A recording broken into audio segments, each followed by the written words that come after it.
not have read the article naturally, let me tell you that this is one of the path breaking article on communication. It was published in early 50s, but ever since then it continues to be a very popular article on communication, especially for understanding the barriers which occur in any kind of communication, especially in a social situation. So the authors have been psychologists and they have analyzed the issue of communication from that psychology perspective also. In fact, one of them has been a trained psychotherapist. So let us listen to the presentation, and then if later on I find that something has to be added to the content, I will do that. So let us begin. Atif, you will initiate. Let us begin then. Presentation. Okay. Assalamu alaikum and good morning to all of you. Today, me and Supriya are going to present the topic barriers and gateways to communication. So let's start the topic with a very famous quote of Stephen Covey. The biggest communication problem is we don't listen to understand, we listen to reply. Now move on to the next slide. Introduction. Karl Rogers was a professor of psychology at the Chicago universities. He expressed his views in this article. He discussed the problems of communication that are faced by the emotionally maladjusted or depressed people. These people lack the communication skills due to their unconscious and oppressed desires. Now, misrepresents their communications. That's why they have to suffer a lot within themselves and in their interpersonal relationships. The aim of psychotherapy is to help an individual to achieve a good communication by establishing a special relationship with a psychotherapist. Thus, we can say that psychotherapy is a good communication within and between people. It helps a person to communicate more freely and effectively with others. Now move on to the next slide, barriers of communication. There's always a tendency of the people to evaluate. They always, all of us have a natural tendency to evaluate or analyze a person by his thoughts and statements. Suppose someone says, I didn't like what the dead man said. Then how we will respond to it? Our reply will be either approve or disapprove of their attitude. In other words, our first reaction is to evaluate it from our point of view. Although many evaluations is common in almost all conversations, but this reaction is heightened in situations where feelings and emotions are deeply involved. So if stronger the feeling, the less likely it is that there will be a mutual element in the communication. There will be just two ideas or feelings or emotions missing each other in psychological space. The next topic is gateway to effective communication. We can achieve this evaluative tendency when we listen with understandings. This means seeing the expressed idea and attitude from the other's perspective. It is the most effective way to change the person's basic personality structure and to improve his communications with others. If we really understand why a person hates other person or why he is so much depressed, then we can help him to overcome his fears, hatred, and establish realistic relationships with the people. But there are some reasons which describes us that why listening approach is not widely used. The one of them reason is lack of courage. So please change the slide. The one of the reason is lack of courage. Listening with understanding means taking a very real risk. If we really want to understand another person, then we have to change our view according to his perspective, by which there is a risk of being changed yourself.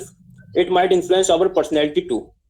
The other is heightened emotions. In heightened discussions, emotions are strongest. So it is hard to achieve the frame of reference of another person.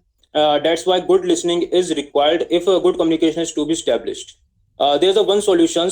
The one solution is that we have to use a third party, which is able to lay aside her own feeling and evaluations and listen with understanding to each person, and then clarify the views and attitude, and then clarified the views and attitudes that each person holds. At last, I want to say that a good listener is always a good speaker.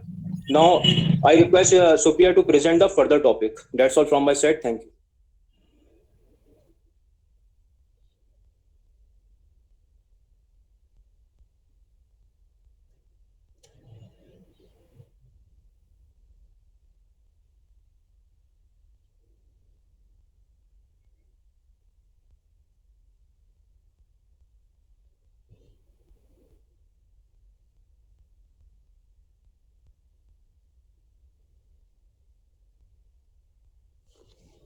Supriya, turn on mic. Sophia, are you there?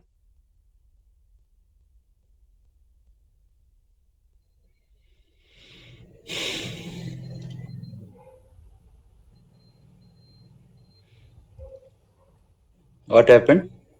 Sorry for the disturbance. Actually, my mic was not on. Now come to the second part of the presentation. This article was the second part of the article is described by F.J. Rodlisberger, and he explained the various other barriers to the personal communication that are also due to the differences in background, experience, and motivation. These are generally heightened in the boss and subordinate relationships. Now the question is, how is communication possible when people do not see and assume the same things or share the same values? So there are two schools which are developed here, and according to the first school, when two people are communicating, the communication has been failed when A is trying to say something, but B does not accept the ideas of A, and the ultimate goal of the communication is to get B convinced to what A is saying. And according to the second school, when two persons are communicating, the communication has been failed when B does not feel free to express his ideas.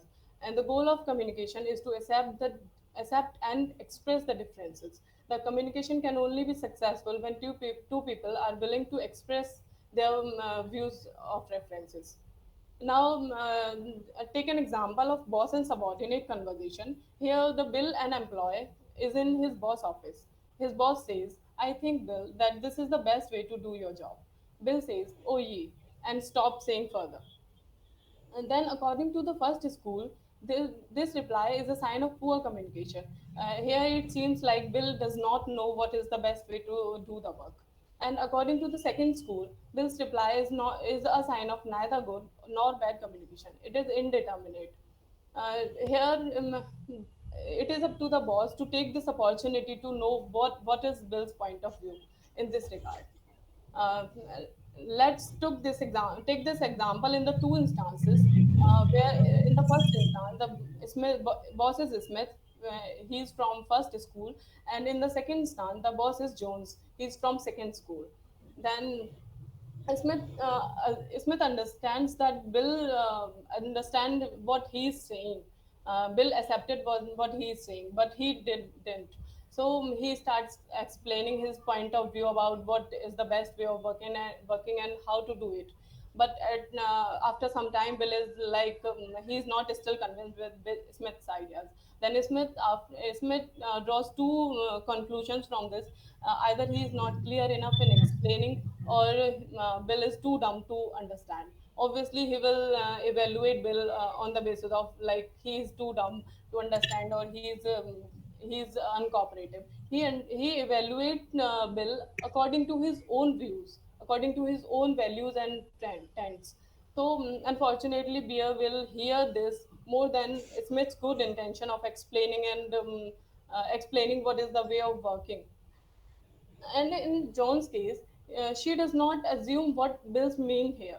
She wants to know his expression, his feelings, what he wants to say, share, and she for improving the further communication, she says, "Is this what you feel?"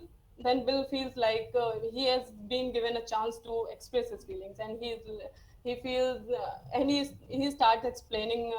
And the point is not here like Bill agrees or disagrees to what his boss saying. The point is his feelings are being considered. He's given a chance to express his views. Then Bill feels understood and accepted as a person.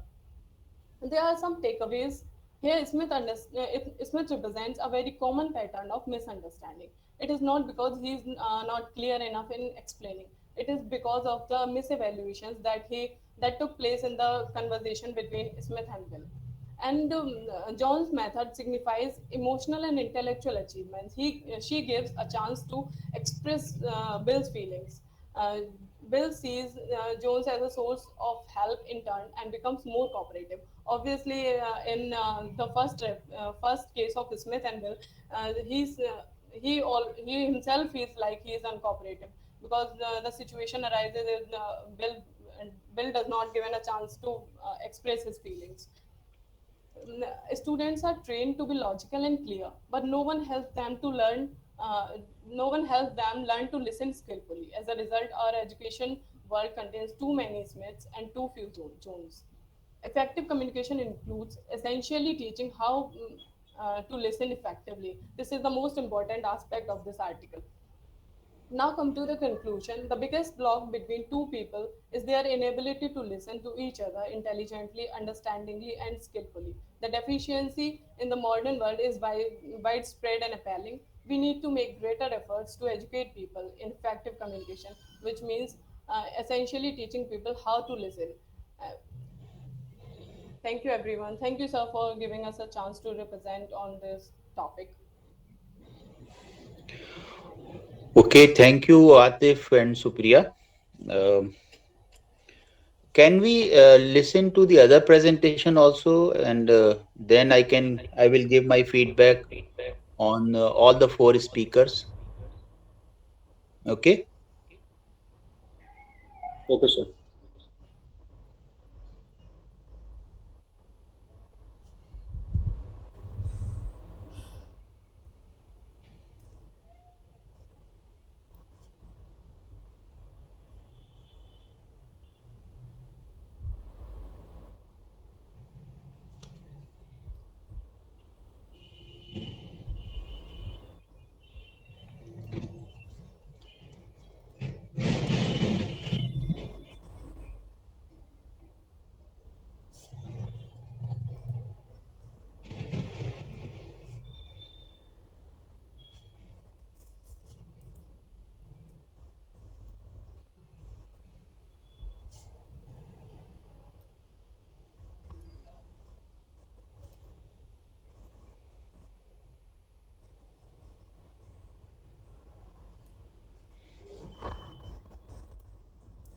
Am I audible, sir? Yes, very much. Good evening, good morning, everyone. My name is Mohammad Nazim Ahmad, and I'm going to present an article, The Power of Talk, written by Deborah Tannen. He introduced this article with a scenario where a meeting was held by the head of a multinational company to evaluate performance assessment, in which each senior manager evaluated their group members from their respective team, and not one of them promoted a single woman from their team by giving the reasons that women are not that self-confident that needed for promotion. But after getting the same response for every managers, the division head suspected that how could all the women in the division had lack of self-confidence. In fact, there are many examples where women had left the large corporation to start their own business. This event shows that judgment about confidence uh, can be inferred only from the way people present themselves, and much of that presentation is in the form of talk. The author gives an example of a CEO who often took decisions in 5 minutes about the matter on which other took 5 months by just seeing the confidence of the person, like who is presenting the ideas and he is confident. He said yes, and if he is not, he said no.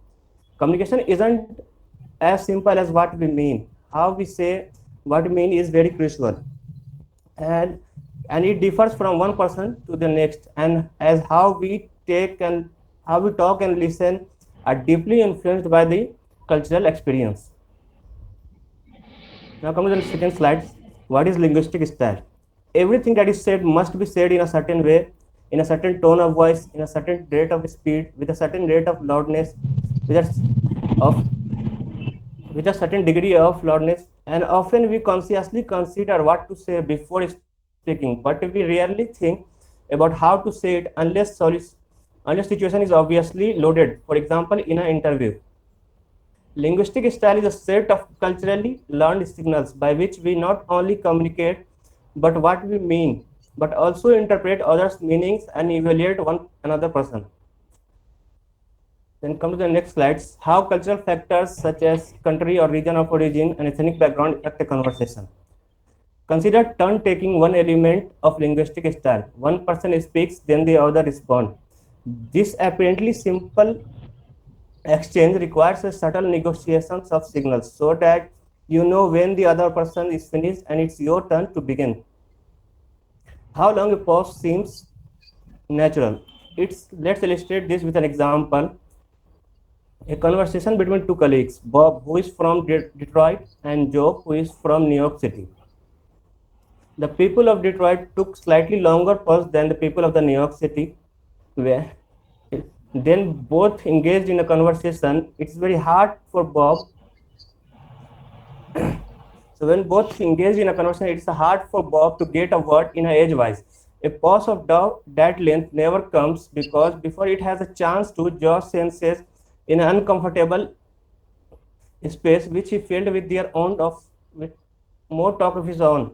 We can we can see both men fail to realize that difference in conversational style are getting in their way. Bob thinks Joe is uninterested in which he has what he has to say, and Joe thinks that Bob doesn't have much to contribute. Now coming to the next slides. Every spoken words functions in two levels. We are all familiar with the first one. Language communicates ideas. The second is mostly invisible to us, but it plays a powerful role in communication. Through ways of speaking, we signal and create the relative status of speakers and their level of rapport.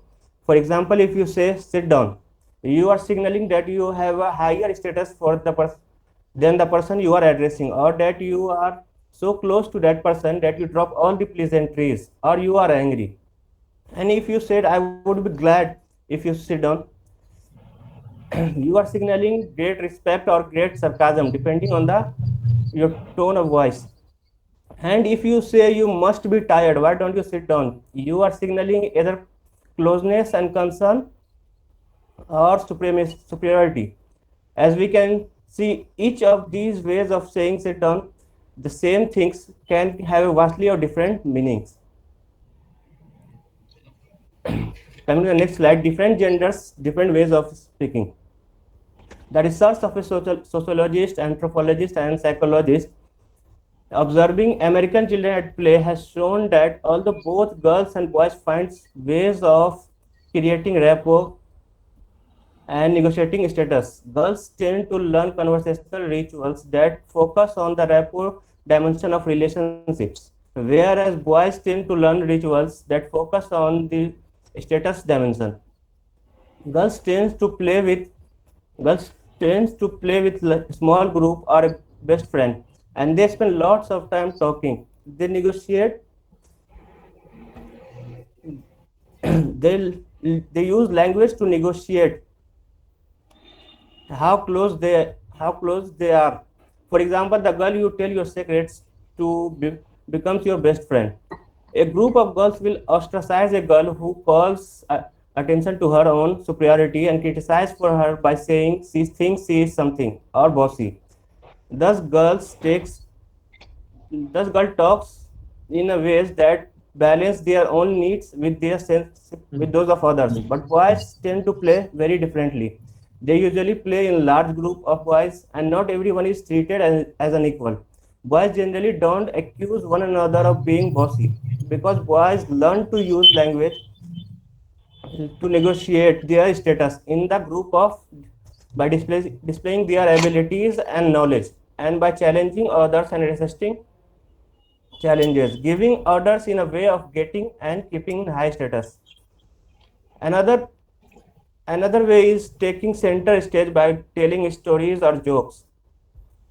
This is not to say that all boys and girls grow up this way or feel comfortable in these groups or are getting successful at negotiating within these norms. But for the most part, these childhood play groups are where boys and girls learn their conversational style.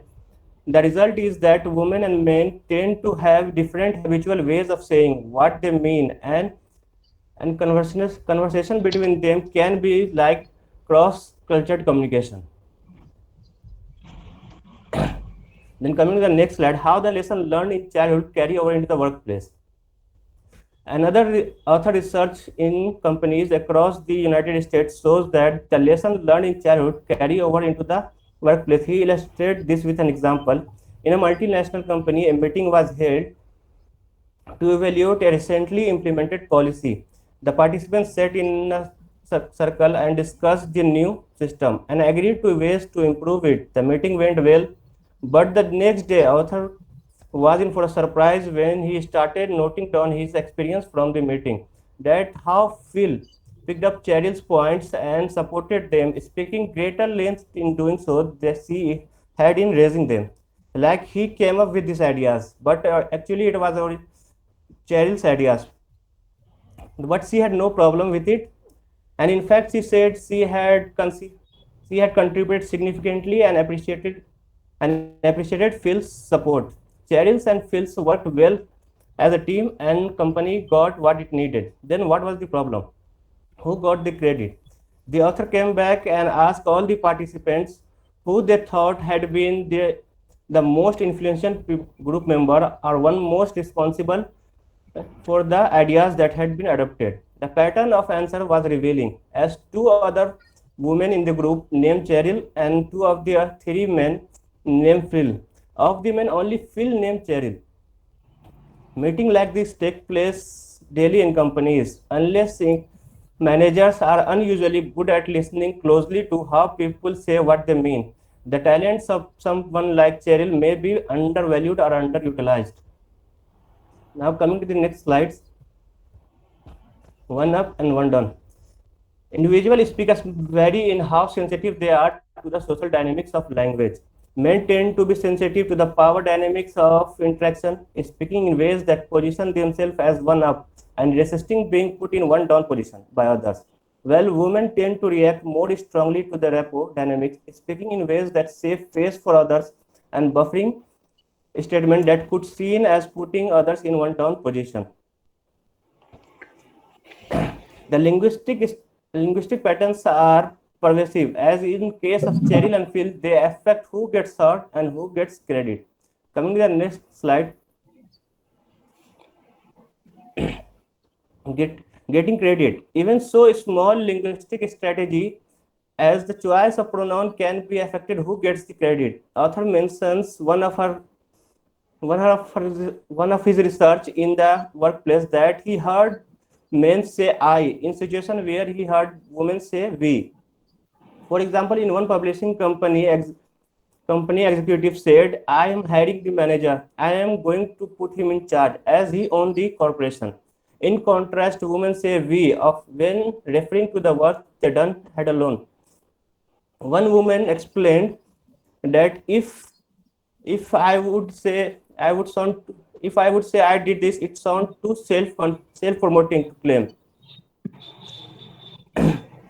Yet I did this. Yet she expected sometimes that others would know that it was her work and would give her the credit, and he did not claim for herself. Coming to the next slide, confidence and boosting. Here again, many women are at a disadvantage. Studies shows that women are more likely to downplay their certainty, and men are more likely to minimize their doubts. Let's see with an experiment conducted by psychologist Laurie and her colleagues.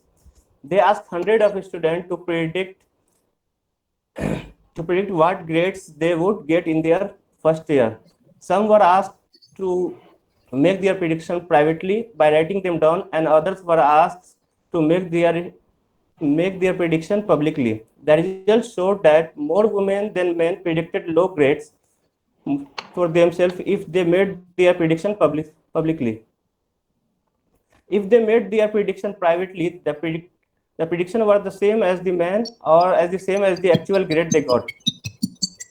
This study provides evidence that what comes across as lack of confidence, productivity, lower grades for oneself, predicting lower grades for one's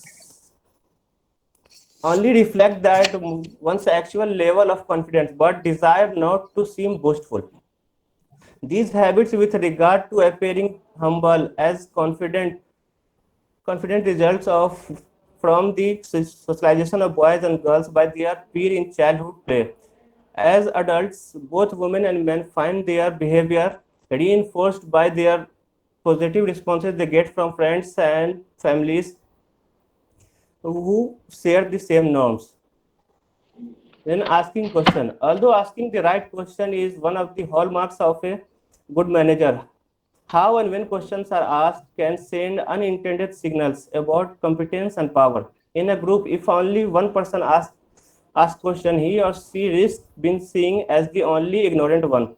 Furthermore, we judge others not only by how they speak and also by how they are spoken to. Coming to the next slide, conversational rituals. Conversation is a fundamentally ritual in the sense that we speak in ways our culture has been conventionalized and expect a certain types of responses. Like take greeting for example.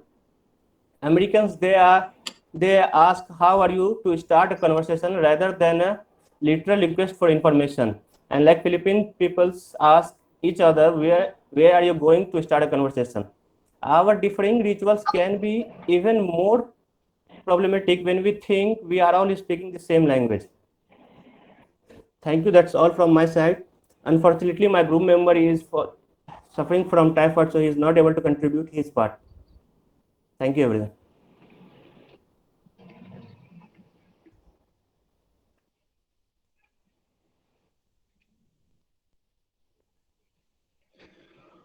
Okay, so we have listened to these two Excuse presentations. me, sir.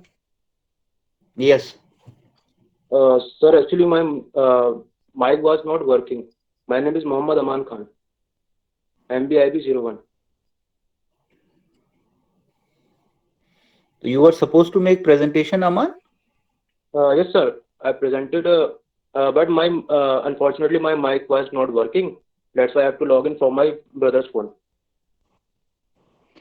Acha, so you are Aman, Yes, sir. not Atif.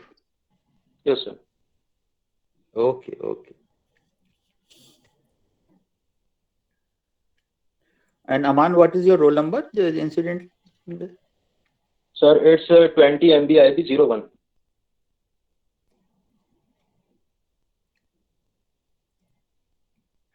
So now you can switch on your. In fact, all three of you, Okay, sir. Supriya as also Nazim and Aman. So can we have some feedback from the group first before we build up your ideas or inputs? First about the speakers, and then we will discuss the content. Anybody who feels like giving an input?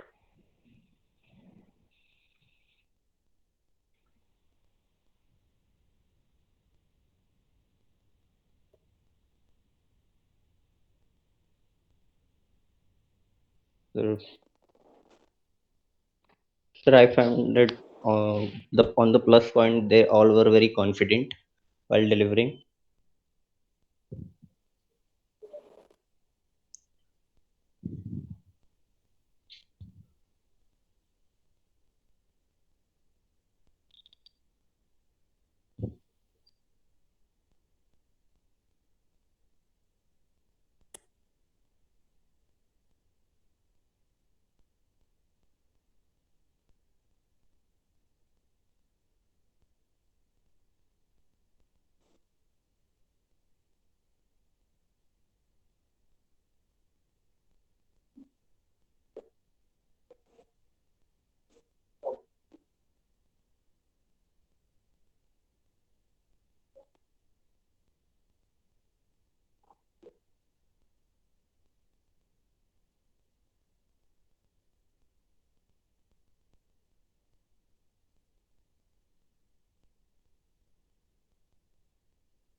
Hmm.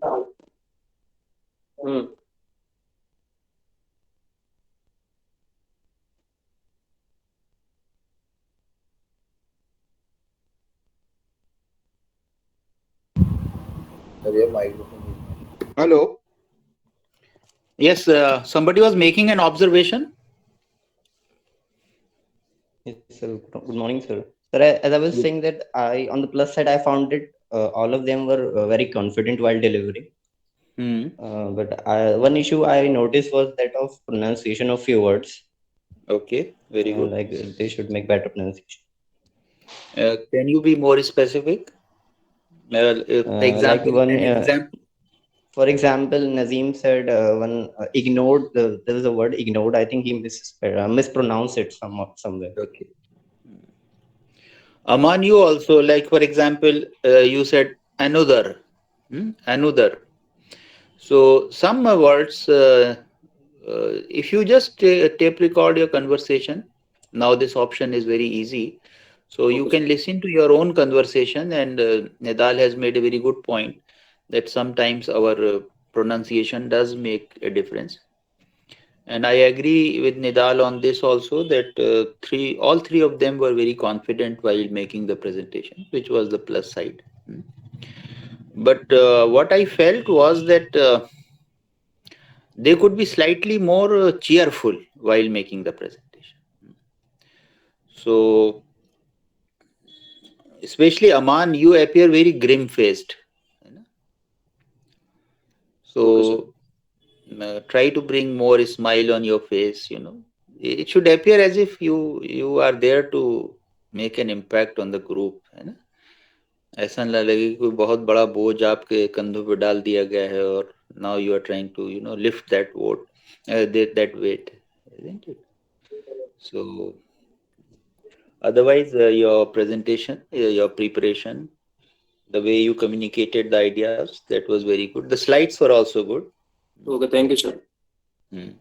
I think in case of Supriya, some of the last slides were slightly content heavy. So I personally prefer bullet points only. No running text on the slides. So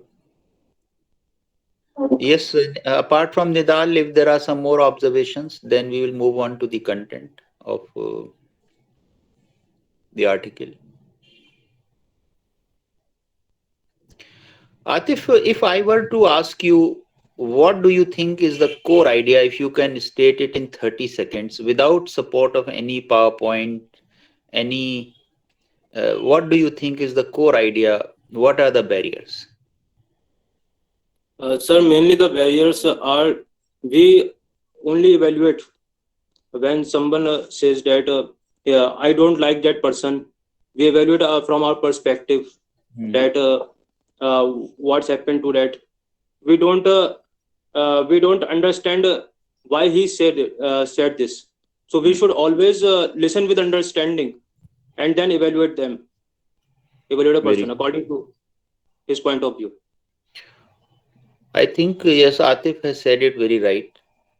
This is the core barrier of communication. We indulge in premature evaluations If and sir, judgments. we don't feel good whatever he say, then we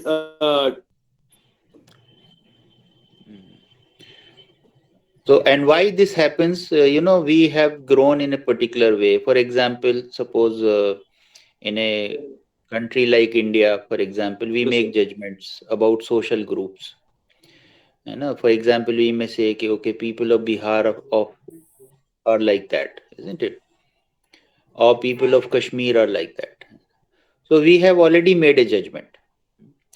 So when we interact with any person from belonging to that group, we will form an opinion. Okay, sir. And that would be a preconceived opinion. So naturally, what happens is that we often end up, you know, evaluating the person from our own mindset, not exactly what the person actually is. So this tendency, if we can avoid, and this is the core message of the part which Aman presented, that we should avoid making premature judgments about people, about social classes, about others in general. And generally, what happens is, there are some personalities who get uh, painted by social groups in a particular way. For example, there was a person, Hitler, for example. Now, Hitler is viewed, personality, strong personalities, they evoke strong emotions. So even if there is something good in Hitler, if we have painted him, black, we will look only the black side. We will not look at the positive side, isn't it? So we make judgments, and too early judgments without sufficient information. For example, how many of us have actually read about Hitler, what he was like? But we have an opinion on Hitler, that Hitler was bad, isn't it? So this is what happens generally. We make judgments about it. And in Aligarh, I have seen this happening more often than others, especially the stereotypes that we make about social classes, about geographic groups. People of Azamgarh are like that, people of Bihar are like that, people of Kashmir are like that. So, Ghazipur, people belonging to Ghazipur, they behave in this manner. So, we make judgments. And then what happens? Suppose we encounter a person of that particular social class, we tend to, look at that person from our own colored glasses that we are wearing. And naturally, then we don't listen. We only hear that person, isn't it? So there are stereotypes made about religious groups also. Muslims are like that, Hindus are like that, or Dalits are like that, isn't it? Or it can be gender based also. Women are like that, for example. The later part of the article which Nazim presented, there the stereotyping is done based on gender. Now we don't understand that gender differences actually make a difference in the way we carry ourselves in a social group. So it was a very powerful insight, Nazim, which you shared through that article, that Thank you, sir. all the male colleagues, they ended up evaluating women as not assertive enough and not fit for higher positions. But actually, there is the difference is because of the gender profile. And this lady Tannenbaum, she did research on these social groups, especially women, and she found that women have a different cultural training as far as language is concerned. So when they communicate to build a rapport. When men communicate, they communicate to establish their dominance. So generally, in men's group, the status becomes an important thing, but not in case of women, for example. So you may agree, you may disagree with this proposition, but you might have noted this, that when men communicate, they communicate to establish their domination, their independence, while women, when they communicate, and the author gives the example how in social groups, despite status differences, women across the status hierarchical groups, they interact more freely. Men are more conscious of status, so they have to treat boss in a particular way. Boss will also you know maintain a distance with subordinates. He would try to mingle with people of his own social or status classes. So I think this was the core insight which we got from both these articles, that if we can have an open mind and actually evaluate a communication on its own merit, not on the basis of some preconceived ideas. Okay. So if we can withhold this, so any other input which you may like to give on presentation style? In fact, we started discussing the content of the article also. Especially somebody would like to comment on Supriya's performance or Nazim's performance. Sir, I would like to say something. Yes, please, Kamran. Sir, it wasn't as much interactive as it has to be. Okay. Yeah. In fact, in a offline kind of thing, this matters, but even in online, it matters even more. How do you interact with the group? How do you engage? The better term is how do we engage with the group, isn't it? In fact, this is a challenge which all of you will be faced with, especially when you are making a presentation on these Harvard Business Reviews articles. Because one thing is for sure that they are very weighty articles. The ideas are very simple, but they are very profound ideas, isn't it? So, your job is to present it not exactly the way it has been presented in the article. You have to think of your own creative ways. For example, Supriya, for example, suppose you had two characters, Bill and John, isn't it? Now, why can't it be Ram and Ahmad, for example? Isn't it? Why there is a need to use exactly the same names? Why can't, or you could simply say the boss, the subordinate. The boss says this, the subordinate says this, isn't it? So there could be ways of indigenizing the content of the article so that it is, or why, for example, you should talk about city of Detroit only. You could talk about Indian, there is a huge difference between India, for example, North India and Southern India on this account, isn't it? So your job is to tailor the content to suit the cultural profile of the audience. I hope you will appreciate that people will not, enjoy Bill and Jones as much as they would enjoy Ram and Mohan, for example, isn't it? Or if you are referring to South, you can have very South Indian kind of name, Krishnamachari, or like that.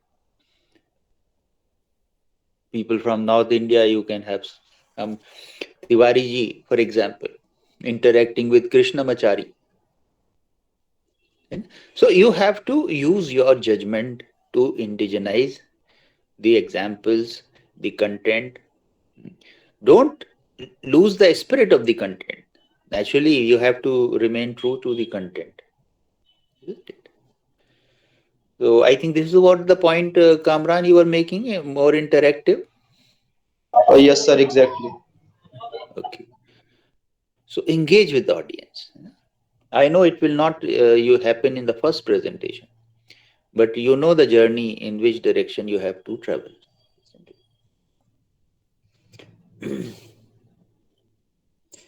So, but overall, I think Supriya's communication to me was very clear, and her point. Can you, Supriya, restate the core idea which you had, especially the gender differences, the point that you were making? So it was not actually the gender differences. It was Ah, about it was all about uh, what people are giving chance to someone to express his views, and they are willing to accept and express the differences. mm, In a mm, communication, both things are necessary, to accept and to express. mm, And in our family, the core idea uh, which is explained in this article, to listen skillfully, it is something like we are taught in our homes, and generally my mother says बोलो कम सुनो ज़्यादा. तो ये वही है कि हम जो बचपन से सीखते आ रहे हैं, but we didn't follow that to our entire life. Actually, perhaps there is a God's design also in this. Why we are blessed with two ears and only one tongue, Yes, sir. isn't it? So maybe the nature's design is also like this, that we should at least listen twice, isn't it? As much as two times than we speak, isn't it? So this is, and when we listen, it should not be hearing, it should be listening. And this point we will revisit because we are going to have a presentation on especially listening. There's an article, Learning to Listen, which will be presented by your friends, and there we will revisit this issue.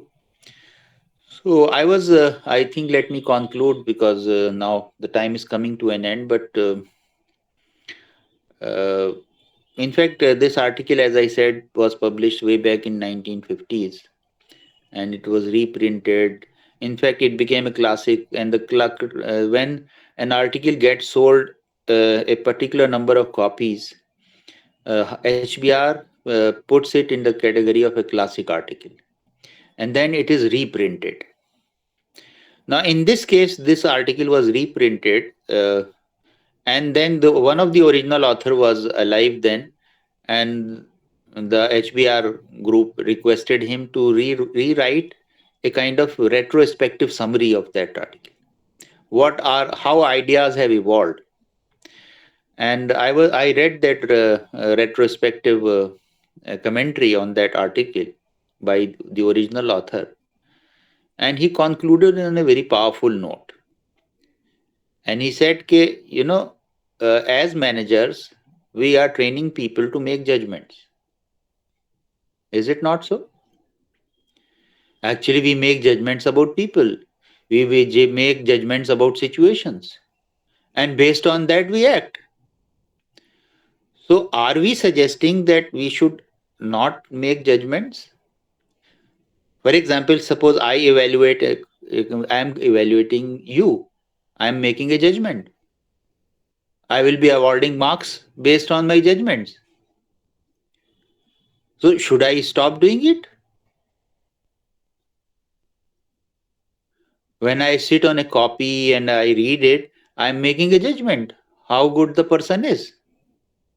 And because that is how I will award the marks.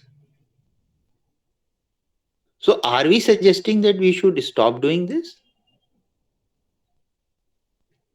Naturally not. That's the core of our job as teachers. So, actually, then the author ended on a note and he said, actually, what we are suggesting is we should learn to withhold our judgments to make good judgments. The problem occurs when we make too early judgments. Like, for example, I checked with Aman just now, just to understand whether he has got the core issue with him or not. Is it good enough to make a PPT only? Unless you have got the core idea. And I got the feeling that Aman has understood the core idea of the article. So I use multiple ways through which I can refine my judgment.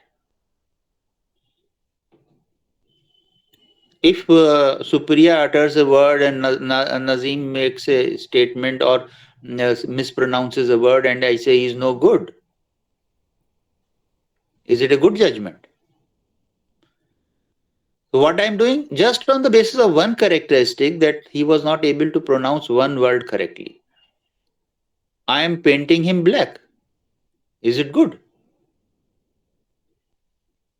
No, sir. So actually, what the article is saying is we must learn to postpone our judgments so that we can make good judgments later on. इसीलिए कभी कभी social conversation में खामोश हो जाना ज्यादा बेहतर strategy है,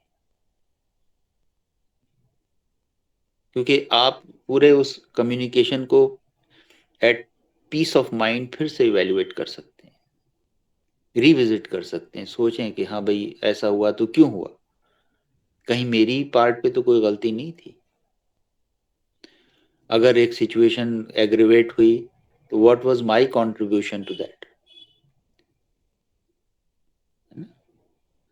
there is a beautiful couplet, it says, it goes like this कि ज़िदों ने तरके ताल्लुक तो कर दिया लेकिन सुकून उसे भी नहीं, बेकरार मैं भी हूँ।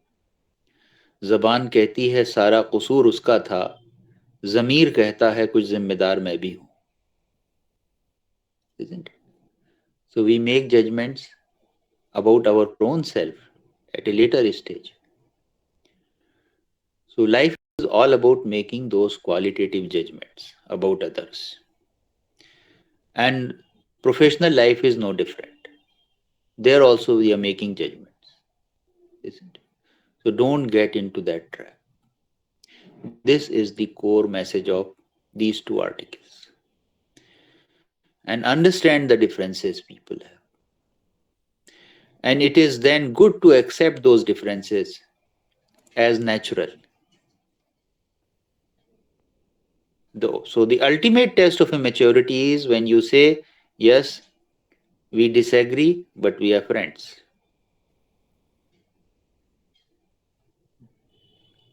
This is, I think, the core message of both the articles, the first one as also the second one. Okay. Any quick reflection or observation from your side before we wind up? Could you understand the message?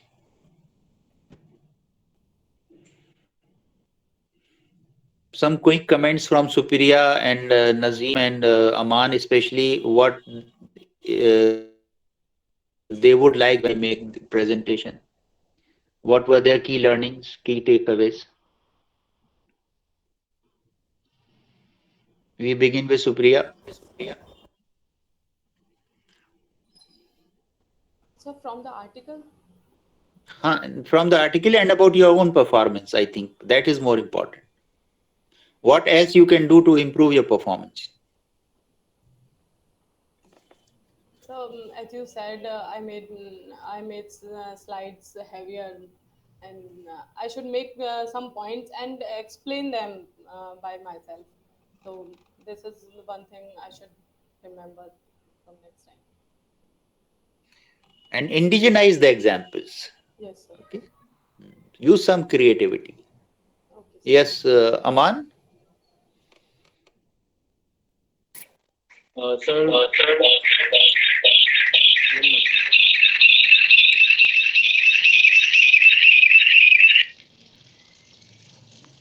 sir, there is some type of glitch.